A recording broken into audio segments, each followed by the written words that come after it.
ನಮಸ್ಕಾರ ಎಲ್ಲರಿಗೂ ಶೇರ್ ಸುದ್ದಿ ಒನ್ ಚಾನಲ್ಗೆ ಸ್ವಾಗತ. ನಾನು ಆರ್ಯನ್ ಚೇತನ್ ರಾಜ್. ಬನ್ನಿ ಇವತ್ತಿನ ನಿಫ್ಟಿ ಹಾಗೂ ಬ್ಯಾಂಕ್ ನಿಫ್ಟಿಯ ಮೇಜರ್ ಸಪೋರ್ಟ್ ಮತ್ತೆ ರೆಸಿಸ್ಟೆನ್ಸ್ ಲೆವೆಲ್ ಗಳನ್ನ ನೋಡ್ಕೊಂಡ್ ಬರೋಣ. ಇವತ್ತಿನ ಡೇಟ್ 21 ಮಾರ್ಚ್ 2025. ವಿಡಿಯೋ ಶುರು ಮಾಡೋಕ್ಕೂ ಮುಂಚೆ ಇನ್ನು ಯಾರ್ಯಾರು ನಮ್ಮ ಚಾನಲ್ಗೆ ಸಬ್ಸ್ಕ್ರೈಬ್ ಆಗಿಲ್ವೋ ಅವರೆಲ್ಲ ಸಬ್ಸ್ಕ್ರೈಬ್ ಮಾಡ್ಕೊಳ್ಳಿ, ಹಾಗೆ ಬೆಲ್ ಐಕಾನ್ ಒತ್ತೋದನ್ನ ಮರಿಬೇಡಿ. ಸೊ ಬನ್ನಿ ವಿಷಯಕ್ಕೆ ಬರೋಣ. ನಿಫ್ಟಿ ಹಾಗೂ ಬ್ಯಾಂಕ್ ನಿಫ್ಟಿಯ ಚಾರ್ಟ್ ಅನಾಲಿಸಿಸ್ ನ ಮಾಡೋದಕ್ಕೂ ಮುಂಚೆ ಇವತ್ತಿನ ನಿಫ್ಟಿ 50ಯಲ್ಲಿ ಟಾಪ್ ಗೇನರ್ಸ್ ಮತ್ತೆ ಟಾಪ್ ಲೂಸರ್ಸ್ ನ ಬಗ್ಗೆ ನಿಮಗೆ ಡೀಟೇಲ್ಸ್ ಕೊಡ್ತೀನಿ. ಟಾಪ್ ಗೇನರ್ಸ್ ನ ಲಿಸ್ಟ್ ಅಲ್ಲಿ ಮೊದಲನೇದಾಗಿ SBI ಲೈಫ್ 3.32% ಅಪ್ ಅಲ್ಲಿ ಕ್ಲೋಸ್ ಆಗಿದೆ. NTPC 3.28% ಅಪ್ ಅಲ್ಲಿ ಕ್ಲೋಸ್ ಆಗಿದೆ. ಬಜಾಜ್ ಫಿನಾನ್ಸ್ 2.83% ಅಪ್ ಅಲ್ಲಿ ಕ್ಲೋಸ್ ಆಗಿದೆ. ONGC 2.62% ಅಪ್ ಅಲ್ಲಿ ಕ್ಲೋಸ್ ಆಗಿದೆ. BPCL 2.45% ಅಪ್ ಅಲ್ಲಿ ಕ್ಲೋಸ್ ಆಗಿದೆ. ನೆಕ್ಸ್ಟ್ ಬನ್ನಿ ಇವತ್ತಿನ ನಿಫ್ಟಿ 50ಯಲ್ಲಿ ಟಾಪ್ ಲೂಸರ್ಸ್ ನ ಬಗ್ಗೆ ತಿಳ್ಕೊಳ್ಳೋಣ. ಟಾಪ್ ಲೂಸರ್ಸ್ ನ ಲಿಸ್ಟ್ ಅಲ್ಲಿ ಮೊದಲನೇದಾಗಿ ಇನ್ಫಿ ಇದೆ, 1.44% ಡೌನ್ ಅಲ್ಲಿ ಕ್ಲೋಸ್ ಆಗಿದೆ. ಟ್ರೆಂಟ್ 1.40% ಡೌನ್ ಅಲ್ಲಿ ಕ್ಲೋಸ್ ಆಗಿದೆ. ಹಿಂಡಾಲ್ಕೋ 1.29% ಡೌನ್ ಅಲ್ಲಿ ಕ್ಲೋಸ್ ಆಗಿದೆ. ವಿಪ್ರೋ 1.27% ಡೌನ್ ಅಲ್ಲಿ ಕ್ಲೋಸ್ ಆಗಿದೆ. M&M 1.13% ಡೌನ್ ಅಲ್ಲಿ ಕ್ಲೋಸ್ ಆಗಿದೆ. ಟಾಟಾ ಸ್ಟೀಲ್ 1.12% ಡೌನ್ ಅಲ್ಲಿ ಕ್ಲೋಸ್ ಆಗಿದೆ. ನೆಕ್ಸ್ಟ್ ಬನ್ನಿ, ನಿನ್ನೆ ನಾವು ಮಾಡಿದಂತ ಬ್ಯಾಂಕ್ ನಿಫ್ಟಿ ಮತ್ತು ನಿಫ್ಟಿಯ ಚಾರ್ಟ್ ಅನಾಲಿಸಿಸ್ ಪರ್ಫೆಕ್ಟ್ ಆಗಿ ಇತ್ತಾ ಇಲ್ವಾ ಅಂತ ನೋಡ್ಕೊಂಡ್ ಬರೋಣ. ನಿನ್ನೆ ನಾವು ಮಾಡಿದಂತ ಚಾರ್ಟ್ ಅನಾಲಿಸಿಸ್ ಪರ್ಫೆಕ್ಟ್ ಆಗಿ ಇತ್ತು. ನೋಡಿ, ನಮ್ಗೆ ಬ್ರೇಕ್ಔಟ್ ಕೊಟ್ಟಿದ್ದು ಈ ಲೆವೆಲ್ ನಲ್ಲಿ. ಸೊ ನಿನ್ನೆ ನಾನು ತಿಳಿಸಿದ್ದೆ 23,200 ಲೆವೆಲ್ ನ ಕ್ರಾಸ್ ಮಾಡಿದ ನಂತರ ಇಲ್ಲಿ ಒಂದು ಪ್ರೈಸ್ ಆಕ್ಷನ್ ಅಂದ್ರೆ ಒಂದು ರೀತಿಯ ಕನ್ಫರ್ಮೇಶನ್ ಕ್ಯಾಂಡಲ್ ನಮ್ಗೆ ಫಾರ್ಮ್ ಆಯ್ತು, ಮಲ್ಟಿಪಲ್ ಕನ್ಫರ್ಮೇಶನ್ ಆಯ್ತು ಅಂತಂದ ನಂತರನೇ ನಾವು ಇಲ್ಲಿ ಟ್ರೇಡ್ ಗೆ ಪ್ಲಾನ್ ಮಾಡ್ಕೋತೀವಿ. ಗ್ಯಾಪ್ ಅಪ್ ಅಲ್ಲಿ ಓಪನ್ ಆದ್ರೆ ಏನ್ ಮಾಡ್ಬೇಕು ಅಂತಾನು ಹೇಳಿದ್ದೆ. ಗ್ಯಾಪ್ ಡೌನ್ ಅಲ್ಲಿ ಓಪನ್ ಆಯ್ತು ಅಂತಂದ್ರೂ ಏನ್ ಮಾಡ್ಬೇಕು ಅಂತಾನು ನಿಮ್ಗೆ ತಿಳಿಸಿದ್ದೆ. ಮೇಜರ್ ಸಪೋರ್ಟ್ ಮತ್ತೆ ರೆಸಿಸ್ಟೆನ್ಸ್ ಲೆವೆಲ್ ಗಳನ್ನ ತಿಳಿಸ್ಕೊಟ್ಟಿದ್ದೆ, ನೆನಪಿದ್ಯಾ? ಸೊ ಆ ವಿಡಿಯೋ ನೋಡಿಲ್ಲ ಅಂದ್ರೆ ಮತ್ತೊಮ್ಮೆ ನೋಡ್ಕೊಂಡ್ರೆ ನಿಮ್ಗೆ ಅದು ರಿಯಲೈಸ್ ಆಗುತ್ತೆ. ನೋಡಿ, ಈ ಒಂದು ಲೆವೆಲ್ ಅಲ್ಲಿ ಬ್ರೇಕ್ಔಟ್ ಆದ ನಂತರ ಮಲ್ಟಿಪಲ್ ಕನ್ಫರ್ಮೇಶನ್ ಮಾಡ್ಕೊಂಡ ನಂತರ ನಾವು ಎಂಟ್ರಿ ಕೊಡಬೇಕು ಅಂತ ತಿಳಿಸಿದ್ದೆ. ಈ ಒಂದು ರೇಂಜ್ ಅಲ್ಲಿ ನಮ್ಗೆ ಮಲ್ಟಿಪಲ್ ಕನ್ಫರ್ಮೇಶನ್ ಸಿಕ್ತು. ಆ ನಂತರ ನಾನು ತಿಳಿಸ್ಕೊಟ್ಟಿದ್ದೆ 23,400 ಲೆವೆಲ್ ನ ಆರಾಮ್ಸೆ ಟಚ್ ಮಾಡುತ್ತೆ ಅಂತ ಹೇಳಿದ್ದೆ. ನೋಡಿ, ರೆಸಿಸ್ಟೆನ್ಸ್ ನಂಬರ್ 1 ಟಚ್ ಮಾಡಿ ನಮ್ಮ ಟಾರ್ಗೆಟ್ ನ ಅಚೀವ್ ಮಾಡಿದೆ. ಸೊ ನೆಕ್ಸ್ಟ್ ನಿನ್ನೆ ನಾವು ಮಾಡಿದಂತಹ ಬ್ಯಾಂಕ್ ನಿಫ್ಟಿಯ ಚಾರ್ಟ್ ಅನಾಲಿಸಿಸ್ ಕರೆಕ್ಟ್ ಆಗಿ ಇತ್ತಾ ಇಲ್ವಾ ಅಂತ ನೋಡೋದಾದ್ರೆ, ನಿನ್ನೆ ನಮಗೆ ಕ್ಲೋಸಿಂಗ್ ಕೊಟ್ಟಿರೋದು ಈ ಲೆವೆಲ್ ನಲ್ಲಿ. ಈ ಲೆವೆಲ್ ನ ಕ್ರಾಸ್ ಮಾಡಿದ ನಂತರ ಗ್ಯಾಪ್ ಅಪ್ ಅಲ್ಲಿ ಓಪನ್ ಆದ್ರೆ ಏನ್ ಮಾಡ್ಬೇಕು ಅಂತಾನು ತಿಳಿಸ್ಕೊಟ್ಟಿದ್ದೆ. ಗ್ಯಾಪ್ ಡೌನ್ ಅಲ್ಲಿ ಓಪನ್ ಆದ್ರೆ ಏನ್ ಮಾಡ್ಬೇಕು ಅಂತಾನು ತಿಳಿಸ್ಕೊಟ್ಟಿದ್ದೆ. ಮೇಜರ್ ಸಪೋರ್ಟ್ ಮತ್ತೆ ರೆಸಿಸ್ಟೆನ್ಸ್ ಲೆವೆಲ್ ಗಳು ಇದಾಗಿದ್ವು. ನೋಡಿದ್ರಲ್ಲ, ಇಲ್ಲಿ ಗ್ಯಾಪ್ ಅಪ್ ಅಲ್ಲಿ ಓಪನ್ ಆಗಿದೆ. ಇಲ್ಲಿ ಒಂದು ಮಲ್ಟಿಪಲ್ ಕನ್ಫರ್ಮೇಶನ್ ಸಿಕ್ತು. ನಾವು ಅರ್ಧ ಗಂಟೆ ಮಾರ್ಕೆಟ್ ನ ಅಬ್ಸರ್ವ್ ಮಾಡಿದ್ವಿ. ಆ ನಂತರ ನಮ್ಮ ಟಾರ್ಗೆಟ್ ಇದಾಗಿತ್ತು, ನೆನ್ಪಿದ್ಯಾ? 50,500 ಲೆವೆಲ್ ನ ಆರಾಮ್ಸೆ ಟಚ್ ಮಾಡುತ್ತೆ ಅಂತ ಹೇಳಿದ್ದೆ. ಆ ಲೆವೆಲ್ ನ ಟಚ್ ಮಾಡಿದೆ. ನೋಡಿ, ರೆಸಿಸ್ಟೆನ್ಸ್ ನಂಬರ್ 1 ಅಂತ ನೆನ್ನೆ ಮೆನ್ಷನ್ ಮಾಡಿದ್ದೆ, ಆ ಲೆವೆಲ್ ನ ಟಚ್ ಮಾಡಿದೆ.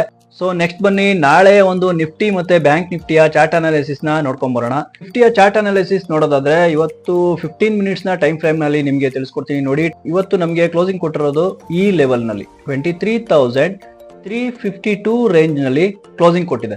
ಓಕೆನಾ? ಸೊ ನಾಳೆ ನಾವು ಟ್ರೇಡಿಂಗ್ ಗೆ ಹೇಗೆ ಪ್ಲಾನ್ ಮಾಡ್ಕೋಬಹುದು? ನಾಳೆ ಮೀನ್ಸ್ ನಾಳೆ ನಾಳಿದ್ದು ಮಾರ್ಕೆಟ್ ರಜೆ ಇರುತ್ತೆ. ಮಂಡೇ ಆನ್ವರ್ಡ್ಸ್ ಯಾವ ಒಂದು ಪ್ಲಾನ್ ಗಳನ್ನ ನಾವು ನೋಡಬಹುದು ಅನ್ನೋ ನಮ್ಮ ಒಂದು ಸಪೋರ್ಟ್ ಮತ್ತೆ ರೆಸಿಸ್ಟೆನ್ಸ್ ನ ಲೆವೆಲ್ ಗಳನ್ನ ನಾವು ನೋಡೋದಾದ್ರೆ, ನಮ್ಗೆ ಮೇಜರ್ ಸಪೋರ್ಟ್ ಇದಾಗಿರುತ್ತೆ. ಇದು ಮತ್ತೆ ಇದು ರೆಸಿಸ್ಟೆನ್ಸ್ ಲೆವೆಲ್ ಆಗಿ ನಮ್ಗೆ ವರ್ಕ್ ಆಗ್ತಾ ಇದೆ. ನೋಡಿ, ಈ ಒಂದು ಲೆವೆಲ್ಸ್ ಗಳನ್ನ ನಮ್ಗೆ ದಾಟ್ಬೇಕಾಗಿರುತ್ತೆ. 23,352 ಲೆವೆಲ್ ನ ನಮ್ಗೆ ದಾಟ್ಬೇಕಾಗಿರುತ್ತೆ. ನೋಡಿ, ಪ್ರೀವಿಯಸ್ ಅಲ್ಲಿ ಇಲ್ಲಿ ನೋಡಿ, ಈ ಜಾಗದಲ್ಲಿ ನಮ್ಗೆ ರಿಜೆಕ್ಷನ್ ತಗೊಂಡಿದೆ ಮಾರ್ಕೆಟ್. 2 ಟೈಮ್ಸ್ ರಿಜೆಕ್ಷನ್ ತಗೊಂಡಿದೆ. ಸೊ ಆ ಕಾರಣದಿಂದ ಇವತ್ತು 23,400 ಗೆ ಟಚ್ ಆದ ತಕ್ಷಣ ಮಾರ್ಕೆಟ್ ನೋಡಿ ಒಂದು ರೀತಿಯ ಸ್ಮಾಲ್ ಕರೆಕ್ಷನ್ ಕಾಣ್ತು, ರಿವರ್ಸ್ ಕಾಣ್ತು. ಓಕೆನಾ? ಅದಕ್ಕೆ ರೀಸನ್ ಏನು ಅಂತಂದ್ರೆ, ಪ್ರೀವಿಯಸ್ ಅಲ್ಲಿ ಇಲ್ಲಿ ಒಂದು ಬಿಗ್ ರಿಜೆಕ್ಷನ್ ನಮ್ಗೆ ನೋಡೋದಕ್ಕೆ ಕಂಡಿದೆ. ಅದರಿಂದ ಸೊ ಮಂಡೇ ನಾವು ಹೇಗೆ ಟ್ರೇಡ್ ಪ್ಲಾನ್ ಮಾಡ್ಕೋಬಹುದು, ನಮ್ಮ ಒಂದು ಮೇಜರ್ ಸಪೋರ್ಟ್ ಲೆವೆಲ್ ಯಾವುದು ಮತ್ತೆ ರೆಸಿಸ್ಟೆನ್ಸ್ ಲೆವೆಲ್ ಗಳು ಯಾವ್ಯಾವುದು ಅಂತ ನಿಮ್ಗೆ ತಿಳಿಸ್ಕೊಡ್ತೀನಿ. ನೋಡಿ, ಇಲ್ಲಿ ಒಂದು ಗ್ಯಾಪ್ ಅಪ್ ಓಪನ್ ಆಯ್ತು ಅಂತ ಅನ್ಕೊಳ್ಳೋಣ. ಮಾರ್ಕೆಟ್ ಗ್ಯಾಪ್ ಅಪ್ ಅಲ್ಲಿ ಓಪನ್ ಆಯ್ತು ಅಂತಂದ್ರೆ ನಮ್ಮ ಒಂದು ಮಲ್ಟಿಪಲ್ ಕನ್ಫರ್ಮೇಶನ್ ಅನ್ನೋದಂತೂ ಖಂಡಿತವಾಗ್ಲೂ ಇದ್ದೇ ಇರುತ್ತೆ. ಇಲ್ಲಿ ಒಂದು ಮಲ್ಟಿಪಲ್ ಕನ್ಫರ್ಮೇಶನ್ ಮಾಡಿಕೊಂಡು ವಾಲ್ಯೂಮ್ ಕ್ಯಾಂಡಲ್ ಫಾರ್ಮ್ ಆದ ನಂತರ ನಾವು ಫಸ್ಟ್ ರೆಸಿಸ್ಟೆನ್ಸ್ ಲೆವೆಲ್ ನ ಇದಾಗಿ ಕನ್ಸಿಡರ್ ಮಾಡಬೇಕಾಗಿರುತ್ತೆ. 23,586 ಲೆವೆಲ್ ನ ದಾಟ್ಬೇಕಾಗಿರುತ್ತೆ. ಆ ಲೆವೆಲ್ ನ ಈಸಿಯಾಗಿ ಟಚ್ ಮಾಡುತ್ತೆ, ತುಂಬಾ ನಮ್ಗೆ ದೂರ ಏನಿಲ್ಲ ಈ ಲೆವೆಲ್. ಓಕೆನಾ? ನೆಕ್ಸ್ಟ್ ಲೆವೆಲ್ ನಮ್ಗೆ ಇದಾಗಿರುತ್ತೆ. ನೋಡಿ, ಪ್ರೀವಿಯಸ್ ಅಲ್ಲಿ ಈ ಲೆವೆಲ್ ನ ಟಚ್ ಮಾಡಿ ಅಗೇನ್ ರಿಜೆಕ್ಷನ್ ಕಂಡಿದೆ ಮಾರ್ಕೆಟ್. ಓಕೆನಾ. ಈ ಲೆವೆಲ್ ನ ಕೂಡ ನಾವು ಕನ್ಸಿಡರ್ ಮಾಡ್ಕೋಬೇಕಾಗತ್ತೆ. ಇಲ್ಲಿ ನಾವು ಟಾರ್ಗೆಟ್ ಬುಕ್ ಮಾಡ್ಕೊಳ್ಳೋರಾಗಿದ್ರೆ ಟಾರ್ಗೆಟ್ ಬುಕ್ ಮಾಡ್ಕೋಬಹುದು. ಇದು ನಮ್ಮ ರೆಸಿಸ್ಟೆನ್ಸ್ ನಂಬರ್ 1 ಆಗಿರುತ್ತೆ. ಈ ಲೆವೆಲ್ ನಮ್ಮ ರೆಸಿಸ್ಟೆನ್ಸ್ ನಂಬರ್ 2 ಆಗಿರುತ್ತೆ. 23,700 ನಮ್ಮ ಒಂದು ರೆಸಿಸ್ಟೆನ್ಸ್ ನಂಬರ್ 2 ಆಗಿರುತ್ತೆ. ಅಗೈನ್ ನಾವು ಅದೇ ರೀತಿ ನೋಡೋದಾದ್ರೆ ಇಲ್ಲೂ ಕೂಡ ನಮಗೆ ಒಂದು ರೆಸಿಸ್ಟೆನ್ಸ್ ಲೆವೆಲ್ ಕಾಣಿಸ್ತಾ ಇದೆ. 23,800 ಕೂಡ ನಮಗೆ ಮೇಜರ್ ರೆಸಿಸ್ಟೆನ್ಸ್ ಆಗಿ ಕಾಣ್ತಾ ಇದೆ. ಈ 3 ಲೆವೆಲ್ ಗಳನ್ನ ನಾವು ರೆಸಿಸ್ಟೆನ್ಸ್ ಲೆವೆಲ್ಗಳು ಅಂತ ನಾವು ಕನ್ಸಿಡರ್ ಮಾಡಬಹುದು. In case market gap down open ಆಯ್ತು ಅಂತ ಅನ್ಕೊಳ್ಳೋಣ, ಈ ಲೆವೆಲ್ ನ ಕ್ರಾಸ್ ಮಾಡ್ಬೇಕಾಗಿರುತ್ತೆ. ಯಾವ ಲೆವೆಲ್? 23,350 ರೇಂಜ್ ಅನ್ನ ಕ್ರಾಸ್ ಮಾಡಿಕೊಂಡು ಈ ಲೆವೆಲ್ ನ ಕ್ರಾಸ್ ಮಾಡಿದ ನಂತರ ನಾವು ಇದನ್ನ ಮೇಜರ್ ಸಪೋರ್ಟ್ ಆಗಿ ನಾವು ಕನ್ಸಿಡರ್ ಮಾಡಬಹುದು. 23,200 ಲೆವೆಲ್ ನ ಸಪೋರ್ಟ್ ನಂಬರ್ 1 ಅಂತ ನಾವು ಕನ್ಸಿಡರ್ ಮಾಡಬಹುದು. ಸಪೋರ್ಟ್ ನಂಬರ್ 2 ಇದಾಗಿರುತ್ತೆ. 22,800 ನಮಗೆ ಸಪೋರ್ಟ್ ನಂಬರ್ 2 ಆಗಿ ಆಕ್ಟ್ ಆಗ್ತಾ ಇದೆ. ಈ ಲೆವೆಲ್ ಗಳನ್ನ ಟಚ್ ಮಾಡುವ ಸಾಧ್ಯತೆ ಇರುತ್ತೆ. ಯಾವಾಗ? ಇಲ್ಲಿ ಒಂದು ಜೆನ್ಯೂನ್ ಬ್ರೇಕ್ಔಟ್ ಕೊಟ್ಟ ನಂತರನೇ ನಾವು ಈ ಒಂದು ಡೌನ್ ಟ್ರೆಂಡ್ ಕಾಣುತ್ತೆ ಅಂತ ನಾವು ನೋಡಬಹುದು. ನೆಕ್ಸ್ಟ್ ನಾವು ಬ್ಯಾಂಕ್ ನಿಫ್ಟಿಯ ಚಾರ್ಟ್ ಅನಾಲಿಸಿಸ್ ನ ನೋಡೋದಾದ್ರೆ 15 ಮಿನಿಟ್ಸ್ ನ ಟೈಮ್ ಫ್ರೇಮ್ ನಲ್ಲಿ ನೋಡಿ, ನಮಗೆ ಕ್ಲೋಸಿಂಗ್ ಕೊಟ್ಟಿರೋದು ಈ ರೇಂಜ್ ನಲ್ಲಿ 50,570 ರೇಂಜ್ ಅಲ್ಲಿ ಕ್ಲೋಸಿಂಗ್ ಕೊಟ್ಟಿದೆ.